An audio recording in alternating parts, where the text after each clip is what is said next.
അങ്ങനെയുള്ള പെരുന്നാളിന്റെ second and final day എത്തിയിട്ട് ഗൈസ് എൻ്റെ മമ്മിയായിട്ടാണ് തിരിഞ്ഞിരിക്കുന്നത്. ചേട്ടായിക്ക് വൈകിട്ട് വിട്ട് കളയാൻ പറ്റാത്ത അത്യാവശ്യമുള്ള വർക്കുകളുണ്ട്. ഞങ്ങൾ പള്ളിയിലേക്ക് ചേട്ടായി പോയി. ഞങ്ങൾ ഇതേ പ്രദക്ഷിണമൊക്കെ കണ്ട് പള്ളിയുടെ വരാന്തയിൽ സൈഡിലിരിക്കുകയാണ്. വെയിലുള്ളതുകൊണ്ട് റിച്ചിനെ കൂടി ഞാൻ പോയില്ല. എന്നാലും ഒരുപാട് ആൾക്കാർ ഇന്നലത്തേയിൽ ഒരുപാട് ആൾക്കാർ ഇന്നിട്ട് മുത്തുക്കുട വിളിക്കുന്നുണ്ട്. മുത്തുക്കുട എല്ലാവർക്കും ഉണ്ടാവും. അല്ല, പൂപ്പിക്കുട എല്ലാവർക്കും ഉണ്ടാവും. മുത്തുക്കുട പിടിക്കുന്നവർ മുത്തുക്കുട എന്നിരിക്കാം. അങ്ങനെ ഒരുപാട് ആൾക്കാരുണ്ട് കേട്ടോ. അപ്പം ഞങ്ങളിതേ പള്ളിയുടെ അകത്ത് എല്ലാവരും പ്രദക്ഷിണ ആൾക്കാർ കുറവാണ്. അപ്പം ഞങ്ങളിവിടെ സൈഡിലിരിക്കും. എൻ്റെ തൊണ്ട ഇപ്പോഴും ശരിയായിട്ടില്ല അങ്ങനെ തന്നെയാണ്. ഇതേ ചെണ്ടമേളം ഒരു സെറ്റ് അച്ഛൻ്റെ കൂടെ ഉണ്ട്, ഒരു സെറ്റ് ആൾക്കാരുടെ കൂടെ ഉണ്ടാവും. അതേ പ്രദക്ഷിണം കറങ്ങി പള്ളിയിലോട്ട് എത്തി അവസാനിച്ചു. പിറകെ ആൾക്കാർ വരുന്നുണ്ട്. അച്ഛനൊക്കെ ഏറ്റവും ബാക്കിലൂടെയാണ് വരുന്നത്. ഇനിയിപ്പോൾ അതെ അച്ഛൻ വരുന്നുണ്ട് കേട്ടോ. പൊൻവെള്ളി കുരിശുകളാട്ടോ. പൊൻകുരിശാണ് ഫ്രണ്ടിലത്തെയും.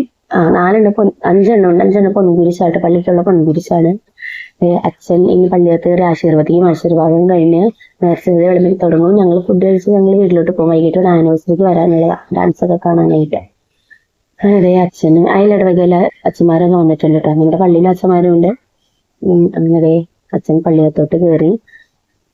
തുടർന്ന് ആശീർവാദം, നേർച്ച സദ്യ, ലൈല.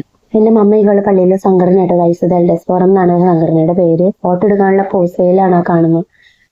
ഇനി ഇവർക്ക് കുറച്ച് ഫോട്ടോസ് എടുത്ത് കൊടുത്തിട്ടാണ് ഫുഡ് കഴിക്കാനായിട്ട്.